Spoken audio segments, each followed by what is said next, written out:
وبتبتدي حكايتنا النهاردة مع بطلتنا جوران، وبنشوفها وهي بتقتحم ورشة التصليح اللي بيصلح فيها بطلنا عربيته، وبتقوله انت يا حليوة يا مدوخني اطلع لي هنا عاوزاك في كلمتين. فهو بصلها بقرف كده وقال لها امشي يا بنت من هنا مش ناقصاكي. قالت له بقى كده طب تعالالي بقى. ومرة واحدة راحت سحباه من الحبل وقاعدة في حضنه وبصت في عيونه لما خلت الواد سخسخ منها على الاخر. بس تعالوا بقى في الاول اقول لكم القصة بدأت ازاي. في البداية كده بنتنا بتكون هربانة من مرات أبوها اللي كانت بتوريها العذاب ألوان وبتخليها تشتغل رقاصة لرجال الأعمال علشان تعمل معاهم صفقات، والمفروض إنها هربت علشان بتدور على واحد مجرم ارتكب جريمة قتل قبل كده، بس ليه لسه هنعرف بعدين. وبعد يومين بتروح المكان اللي هو سهران فيه، وساعتها زميلها بيقولها الولد ده مناسب جدا ليكي لأنه قتل صاحبه من 5 سنين عشان ياخد منه حبيبته. فهي قالتلك بس هو ده اللي أنا عاوزاه وهيقدر ينفذ اللي هطلبه منه بسهولة قوي. وقامت قدمت عرض راقصي ولا جواري قريش عشان تغريه وتقرب منه. وبصراحة البنت كانت صاروخ، كل الرجالة واقفين يتهبلوا عليها، حتى هو كمان اتجنن. لو مش كده وبس،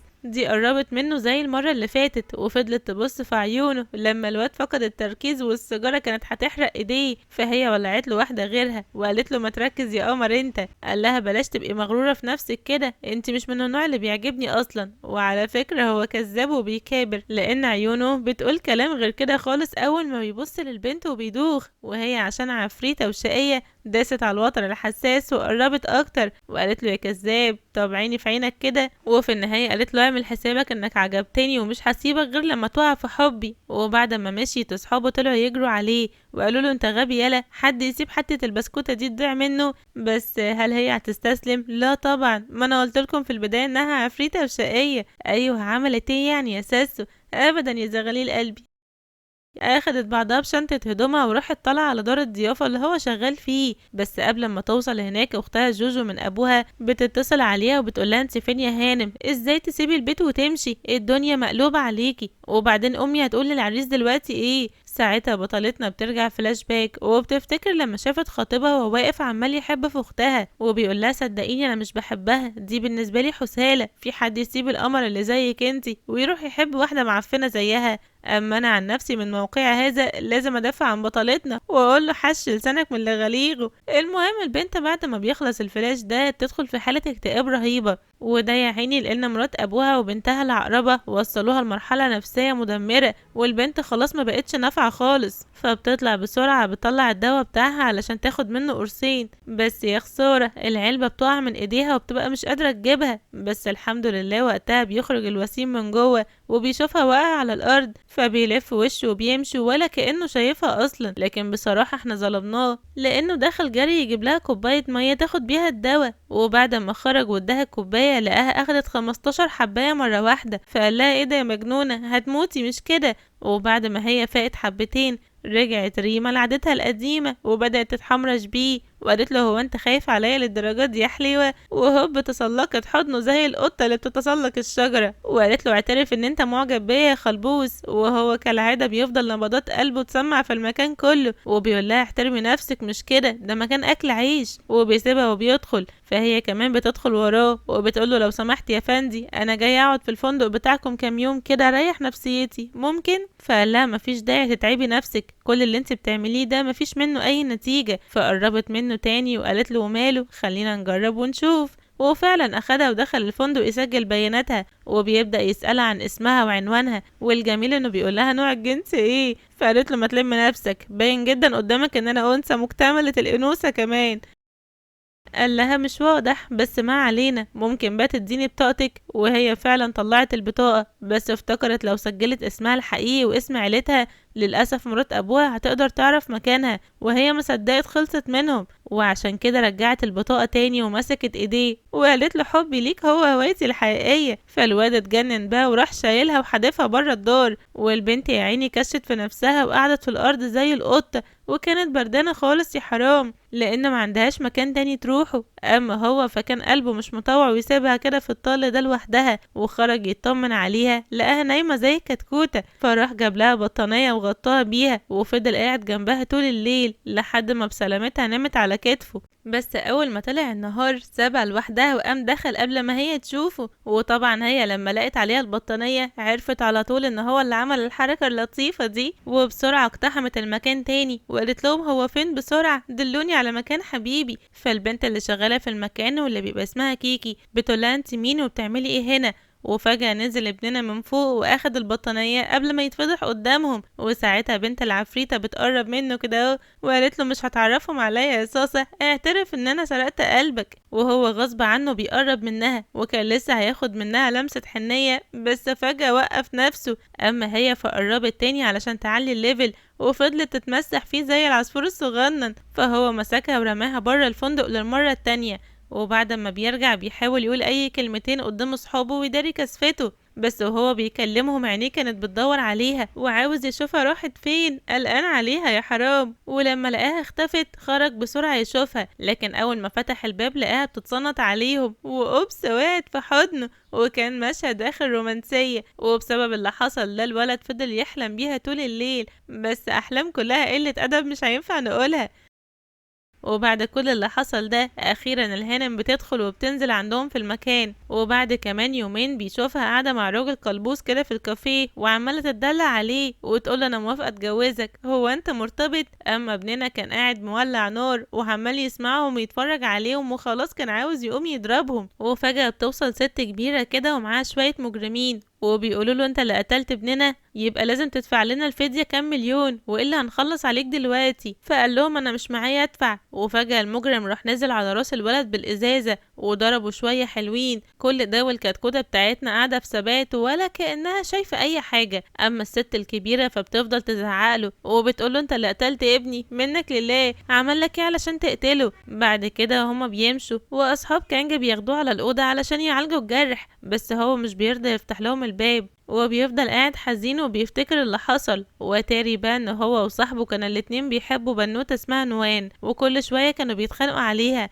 لحد ما قرروا يدخلوا سوا في سباق واللي يكسب هو اللي هيفوز بيها. وكانت النتيجة ان صاحبه مات اثناء السباق ده، وطبعا الست امه لما عرفت انهارت، وهما دول بقى اللي جايين عاوزين ياخدوا منه الفدية وبيتهموه ان هو اللي قتله، مع ان الواد ملوش ذنب والله ده كان واقف بيعيط عليه. المهم بطلتنا بتروح تقتحم عليه اوضته وبتبقى عاوزة تساعده وتعالج له الجرح، وفضلت كل شوية تقرب منه والولد غصب عنه حضنها جامد، وهي بقى من هنا عرفت انه معجب بيها بس بيداري، وقالت له انا هصدق اي حاجة تقولها لي، عارفة ان انت ما قتلتش حد.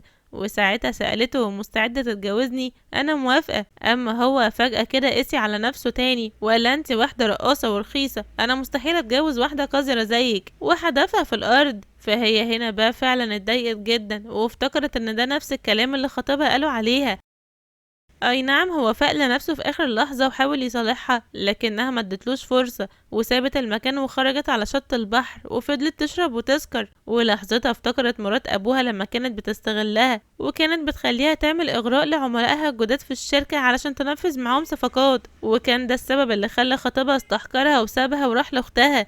وبعد ما فاقت من الماضي الأليم ده بتلاقي الواد القلبوز اللي كان معاها من شوية جاي بيقولها ايه رأيك اخدك اوصلك لان انا خايف عليكي. فهي قربت منه وتعمدت تدلع عليه لما شافت كانجا جاي من بعيد، وبنت العفريتة نجحت في خطتها فعلا وقدرت تخليه يغير نار، وكانت النتيجة انه مسك الواد وضربه علقة جامدة سخنة لحد ما طلع عينيه، وبعدين قرب منها وشاف الجرح اللي في رجليها فزعل جدا من نفسه وقال لها انت تعبانه يلا بينا نروح. وبما انها مش في وعيها وسكرانه ففضلت تشتمه وتهزق فيه، اما هو فراح شايلها على كتفه كده ومشي بيها. وهي طول الطريق كانت عمالة تسأله أسئلة خزعبلية وتقوله هو فعلا الإنسان فينا بعد ما بيموت بيتحول لطير؟ قال لها لا طبعا يا حياتي، مين اللي قالك الكلام ده؟ فقالت يا خسارة كان نفسي لما اموت اتحول لطير قبل ما اتجوز والشلبومة شنج، ونامت على كده. اما هو لما سمع انها هتتجوز اتجنن وما كانش فاهم حاجة، واخر اليوم بتصحى من النوم وبتفضل قاعدة على السرير تفتكر لما حاولت تخلص على روحها اكتر من مرة من فوق المبنى لكنها فشلت وما قدرتش ترمي نفسها يا روحي بسهولة كده.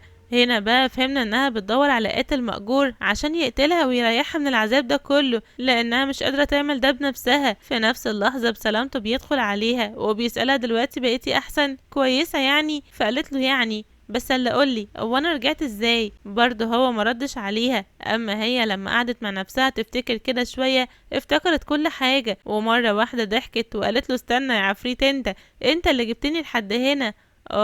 يعني طلعت بتحبني بس مخبي يا شقي. فالواد اتكسف ولف وشه ومشي، وهي كمان قامت تجري وراه، والاتنين قعدوا مع اصحابهم يفطروا. بس لحظة، البنت كيكي غيرانة منها لانها بسلامتها هي كمان طلعت بتحب بطلنا الوسيم. لو مش بس كده، ده في نفس اللحظة بتوصل نوان، وبكده بقى ابننا قصاد 3 بنات بيحبوا البطل وبيموتوا فيه. الغريب ان هو لما بيشوف نوان عينيه بتبقى باردة ومش واضح خالص ان هو كان بيحبها في يوم من الايام. اما بنتنا فبتتضايق بس بتحاول تبين انها بنت جامدة وقادرة، وعشان كده بتطلع بره تاخد شوب عصير ساقع وسط مجموعة من الشباب اللذاذ. وهو لما بيرجع بيلاقيهم ما شاء الله بيعملوا لها جلسة تدليك، فبيسأل اصحابه مين الشباب دول وايه اللي جابهم هنا. فكيكي بقى هي اللي ردت عليه وقالت له الفصعونة الشقية دي هي اللي اتصلت عليهم وجابتهم. اما العصفورة فبتقول لهم يلا يا شباب ما تركزوش معاهم وكملوا شغلكم. وبعد كده كانج بياخد نوان وبيخرج تاني على شط البحر،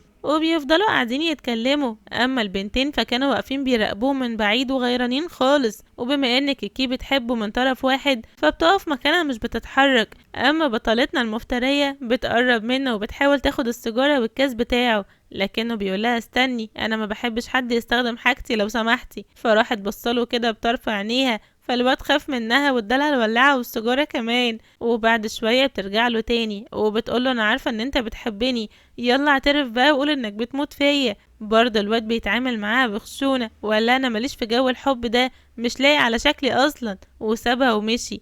وبعد ما بيرجعوا الفندق بيقعد مع اصحابه. اما هي فبتنزل من فوق بعصبية وبتاخد الكاس من ايديه وبتشرب هي العصير. ووقتها بتوصل نوان وهي جايباله قلقيه بوكيه ورد. فابننا الجاحد القادر بيبص للبنت بقرف وبياخد نوان وبيسيبها وبيمشي. بس على مين؟ هي مش بتسيبه وبتطلع وراهم، واصحابه هما كمان بيمشوا معاها وبيقفوا هما التلاتة يتصنطوا عليهم من بعيد. وساعتها بيسمعوا نوان وهي بتقوله كل مرة بكلمك او بشوفك فيها بشوفه هو وبفتكره هو، بس غريبة انك ما اتصلتش عليا ولا حاولت تكلمني طول ال5 سنين اللي فاتوا، عشان انت اصلا مش بتحبني ولا عمرك حبيتني، والرهان اللي حصل ما بينكم عليا ده كان كدب انا متأكدة، اعترف بده. فهو قالها مش انت عاوزة تعرفي الحقيقة، انا هحكي لك كل حاجة. وبيرجع فلاش باك وبنشوفه هو وصاحبه اللي مات لما كانوا واقفين في نفس المكان بالظبط. وبعد ما اتخانقوا البنت بتزعل وبتمشي، وساعتها بنسمع ابننا وهو بيسأل صاحبه لما انت بتحبها ليه عاوزنا نمثل عليها التمثيلية دي كلها؟ قال له انت مش عارف حاجة، نوان حامل مني، ولو الموضوع اتكشف اهلي هيكرهوها، واحنا البلد هنا صغيرة وهتتفضح بسرعة قوي، لكن لما يحصل كده واتجوزها ساعتها مفيش حاجة هتتكشف. وفعلا دخلوا السباق وحصل اللي حصل، بس الولد وهو بيموت طلب من كانجا ما يقولش الحقيقة دي ابدا عشان سرها ما يتكشفش قدام اي حد. ويا عيني اتحمل اللوم للي حصل له طول السنين اللي فاتت دي كلها، ومحدش كان مصدق ان هو بريء. الغريب بقى ان بطلتنا هنا زعلت وقالت لنفسها يعني انا اخترت شخص طيب وانا اللي كنت متخيلة ان هو قاتل وهيقتلني ويريحني، لكنها في نفس الوقت بتبقى مبسوطة لانها وقعت في حبه بجد. وفي اليوم اللي بعده الهانم بتنزل من فوق فبتلاقيه قاعد على الشط مع صاحبه، فبتروح تقعد جنب كيكي اللي بتكون مش طايقاها خالص. اما هي فبتتعمد تغيظها وتحرق دمها، وبعد كده بتسيبها وبتقوم تلعب مع الشباب اللي هي جايباهم، لكنها بتسيب تليفونها على الترابيزة. وبعد شوية بتجيلها رسالة من زميلها اللي كان بيساعدها تلاقي قاتل، واللي بيقولها فيها للأسف اكتشفت ان كان حد كويس بس لقيت شخص غيره فيه كل المتطلبات اللي انت عاوزاها، بس الحمد لله ما قالش حاجة تانية وإلا كيكي كان زمانها كشفتهم. وفي نفس اللحظة خطيبها شانج بيرن عليها، فالشيطانة بتفتح عليه علشان تعرف ايه حكايتها بالظبط. وساعتها الولد بيقولها انت فين؟ اخيرا لقيتك، بدور عليكي بقالي كتير. هنا بس ست كيكي فرحت وفكرت انها لقيت وراها مصيبة. اما ابننا فبيكون خلاص قرر ان هو يقرب منها ويعترف لها بحبه، ولسه رايح يقرب منها كده اهو فجأة لقاها سابته وراحت لراجل تاني. فهو اتجنن وسألها مين ده، قالت له انت مالك يا حشري، يبقى صاحبي، ومشيت معاه. وبعد ما دخلت الأوضة فجأة لقيته دخل وراها وبيحاول يعتدي عليها، فالبنت بتضربه بالقلم وبتقوله ايه اللي انت بتعمله ده يا فندي؟ قال لها بحبك، خلاص مش قادر اخبي عليكي اكتر من كده، وبعدين عارف ان انت كمان بتحبيني. فضربته بالقلم تاني. بس برضه الولد ما استسلمش وقال لها ليه كده؟ مش بتقولي دايما ان انت بتحبيني؟ فهي ضعفت ولسه هتقرب منه. قال لها لا، انت لازم توعديني ان احنا نرتبط بشكل رسمي، احسن اكون بالنسبه لك مجرد نزوه وخلاص. فهي سكتت لانها مش عاوزه تتعلق بيه وبعدين تسيبه وتموت. وساعتها الولد فهم سكوتها وسابها وخرج. اما هي فضلت تفتكر مرات ابوها الحيزبونه لما قالت لها يا بنتي انا تعبت كتير عشانك وعشان اختك، لازم تسمعي كلامي وتتجوزي شنج. فقالت لها موافقة يا ماما بس بشرط تديني مهلة شهر اسافر اغير جو وبعدين ارجع واتجوزه. والست وافقت على طول. وبعد ما هي سابتها ودخلت، خرجت اختها العقربة وقالت لها ليه كده يا ماما؟ ما تخليني انا اتجوز شنج.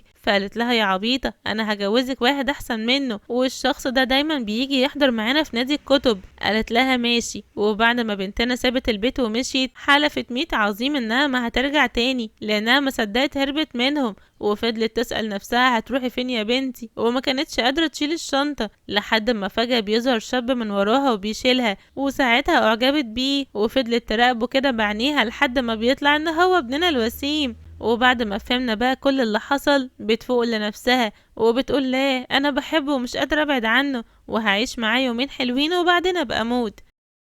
وبسرعة فتحت الباب علشان تلحقه، فلقيته واقف مستنيها. ومن فرحتها فضلت تحضنه وتعيط. اما هو فما كانش قادر يتحمل يشوف دموعها وسألها بتعيطي ليه يا حبيبتي، لكنها مردتش عليه وفضلت تعيط تاني طول الليل. ومن بعد اليوم ده بقوا مرتبطين خلاص، وحياتهم كلها حب في حب ورومانسية وسهر على الشط وحاجات من اللي قلبكم يحبها. ولكن للأسف في ليلة من الليالي وهي سهرانة معاهم، فجأة بيظهر واحد من اللي كانوا بيجي يسهر مع مرات أبوها في نادي الكتب وكانت بتخليها ترقص لهم. واول ما شافها قال لها ازيك يا حلوه وحشاني، هو انتي مش فاكراني ولا ايه؟ والبنت لما شافته وشها راح الوان ونفسيتها اتدمرت وبدات ترتبك وتكب على نفسها العصير. وتاري الشخص ده هو اللي كلمها على التليفون، وكيكي هي اللي ردت عليه وقالت له على العنوان. اما بطلتنا بقى فبتقول لهم معلش انا محتاجه اروح الحمام وبتقوم تجري بسرعه. اما الحيزبونه كيكي فبتقول لها طب استني، مش هتقولي لنا مين الافندي ده؟ فالبنت سابته وجريت وفضلت قاعده لوحدها على الشط. وطبعا كيكي مش هتلاقي فرصة احسن من دي تشعلل فيها النار وتدخل الشك جوه قلب كانج. وفضلت تقوله لا انت لازم تعرف ايه حكايتها، شكلها مش طبيعية. بس هو وقتها افتكر لما لقى العلاج بتاعها في الأوضة، ولما عمل عليه سيرش عرف ان اللي بياخد الدواء ده هم مرضى الاكتئاب الحاد، وعشان كده مش بيرضى يشغل تفكيره. وبيقول لهم اكيد تعبانة شوية وبيسيبهم وبيروح يطمن عليها، وبيبقى جايب لها معاه ألعاب نارية وبيحاول يخرجها من المود الوحش ده على قد ما يقدر. وخلي بالكم كل ده وهو مسألهاش مين الشخص اللي كان جوه من شوية. وفضلوا قاعدين مع بعض وسهرانين طول الليل وهي نايمة على كتفه كده زي الباربي، وبيفضلوا قاعدين يحبوا في بعض لحد الصبح. ولما بيرجعوا تاني لدار الضيافة للأسف بتلاقي شنج في وشها وبيقول لها وحشتيني يا خطيبتي، انت فين يا قريبتي؟ كل ده يا خلبوسة هربانة مني؟ طبعا ابننا كان غيران وعاوز يضربه بوكسين في وشه. وفي نفس الوقت هي قالت له معلش يا بيبي سيبنا نتكلم مع بعض شوية. وبعد ما الولد بيسيبهم وبيدخل، الحقير شانج بيبدأ يهددها وبيقول لها يا اما تمشي معايا من سكات ونتجوز، او هقول لحبيب القلب على موضوع نادي الكتب والرقص والذي منه، وهو اكيد ساعتها هيحتقرك وهيشوفك عار عليه وعلى اي حد وبالتالي هيبعد عنك. فالبنت اتجننت وضربته ببوكيه الورد. ومن هنا بقى شانج حب يرد لها القلم، ولكن فجأة بيظهر الوسيم وبيمسك ايديه وكان هيديله بوكس في وشه، لكنها منعته وجابت شانج من رقبته وقالت له لو ظهرت في حياتي مرة تانية هاخدك معايا الجهنم اللي انا رايحاها، سامع ولا لا؟ واخدت حبيبها ومشيت.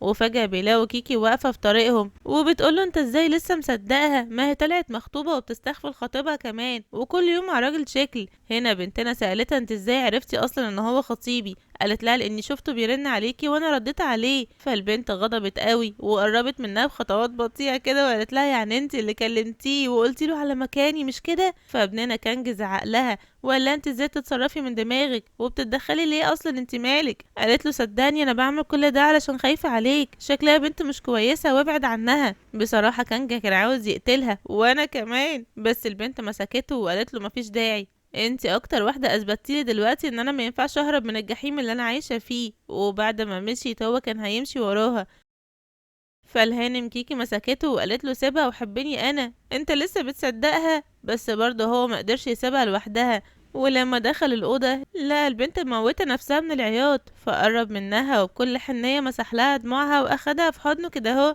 وقال لها ما تخافيش، انا مستحيل ابعد عنك او اسيبك. وهو بيكلمها عينيه كانت على علبة الادوية، وكان خايف عليها احسن تروح منه وتعمل في نفسها حاجة. وبعد شوية نزل تحت وفضل يشرب ويشرب من كتر الوجع اللي في قلبه. وهي لما شافته قربت منه وقالت له كفاية، لكنه ما سمعش كلامها وكمل شرب تاني. وهي ما كانش قدامها حل غير انها تشرب معاه. ووقتها هو خاف عليها واضطر يوقف شرب، لكن فجأة بيظهر ابليس السيد شانج وقال له تسمح تسيبني اتكلم شوية مع خطيبتي. فهو سابهم فعلا وطلع فوق بقلب مكسور ومدبوح. وبعدين بصت له كده وسألته عاوز ايه، مش قلتلك تبعد عني؟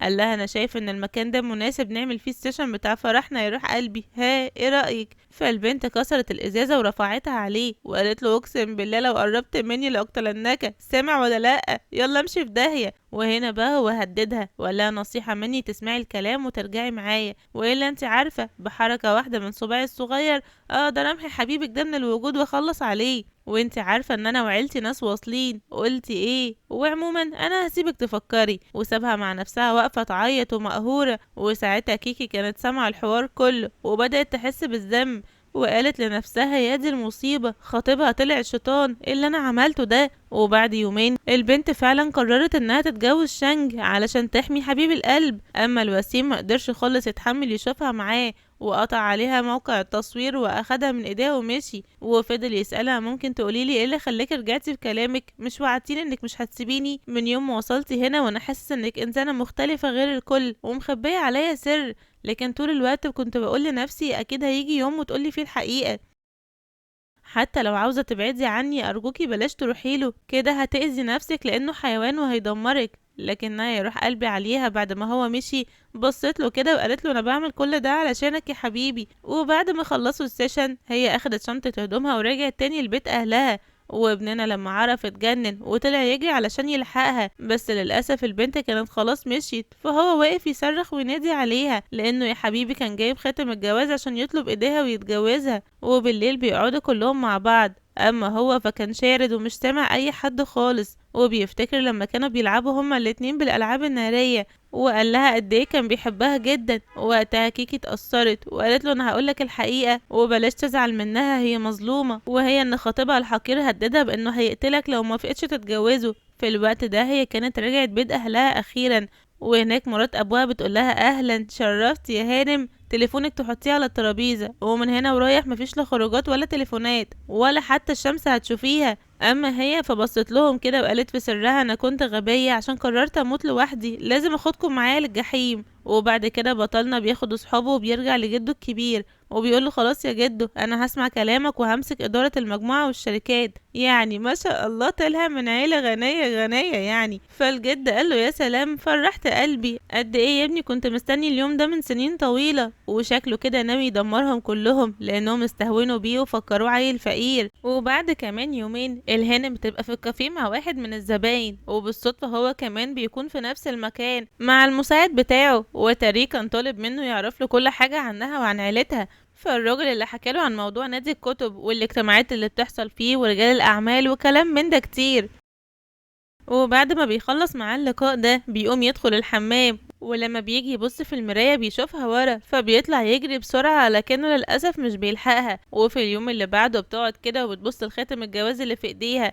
وقتها بتفكر لما راحت بالليل تطمن عليه في السر من غير ما حد يشوفها، وشافته نايم على الشط سكران وعمال يقول كلام مش مفهوم وماسك الألعاب النارية اللي كان دايما بيحبوا يلعبوا بيها هي وهو لما شافها فضل يعيط ويقولها اخيرا حلمت بيكي. انا دلوقتي عاوزة اسألك يا ترى لما تبعدي عني وتتجوزي هتعيشي معاه حياة احسن من اللي كنتي هتعيشيها معايا؟ طب انتي عارفة ان انا كل مرة كنت بحلم بيكي وبصحى من الحلم كنت بكلمك، ولما بص حواليا شمال ويمين ما كنتش بلاقيكي، كنت بتعب جدا. وفضل يكلمها ويحكي لها ويعيط وهو مفكر انها مجرد حلم وبس، مع انها في الحقيقة كانت عمالة تعيط هي كمان عليه وعلى الحالة اللي هو وصل لها.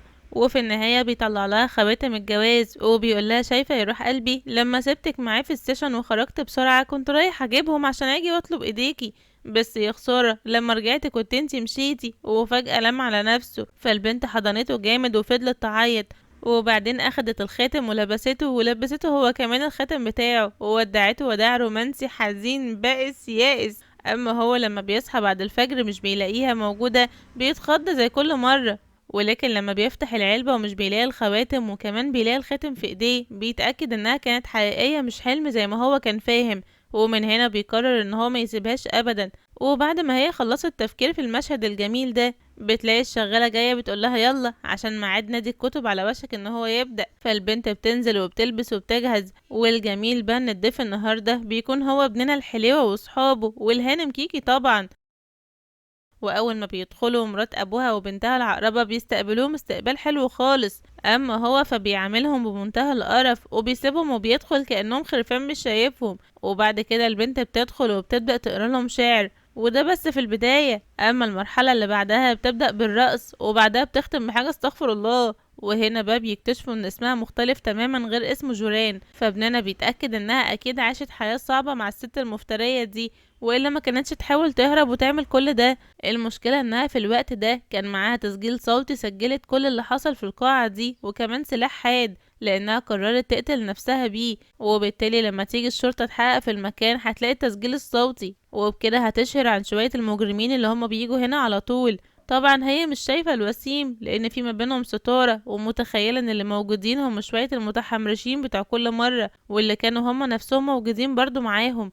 وكانت لسه هتطعن نفسها بالسلاح، لكن فجأة سمعت صوته وهو بيقولها بلاش تعملي كده يا روحي. فالبنت اتسمرت مكانها وقالت له انت ازاي دخلت هنا. اما مرات ابوها فبتقول لهم انتوا مين بالظبط وايه حكايتكم. فهو مش بيرد على حد وبيشيل حبيبته وبيمشي، وصاحبه بيضرب الحيوان ده بوكس في وشه. وفي اليوم اللي بعد كده بيمسك الورق اللي جابهوله المساعد بتاعه وبيلاقي فيه قصة حياة جوران كلها، وبيعرف منه انها عاشت حياة مرفهة لحد 15 سنة، كانت أميرة في بيت أبوها دلع وحب وكله. ولكن للأسف أمها لما ماتت أبوها اضطر يتجوز من مرات أبوها التعبانة دي، وبعد جوازه بحاجات بسيطة للأسف الراجل مات، ومرات أبوها بقى مسكتها وعملت فيها البدع. وبعد ثواني بتخرج من جوه وهو لما بيشوفها بيحضنها جامد وبيقول لها ما تخافيش مفيش حد هيقرب لك تاني طول ما انا جنبك. قالت له بس انا لازم ارجع. قال لها ازاي؟ البيت اللي هناك ده خلاص ما بقاش بيتك، صدقيني هيأذوكي.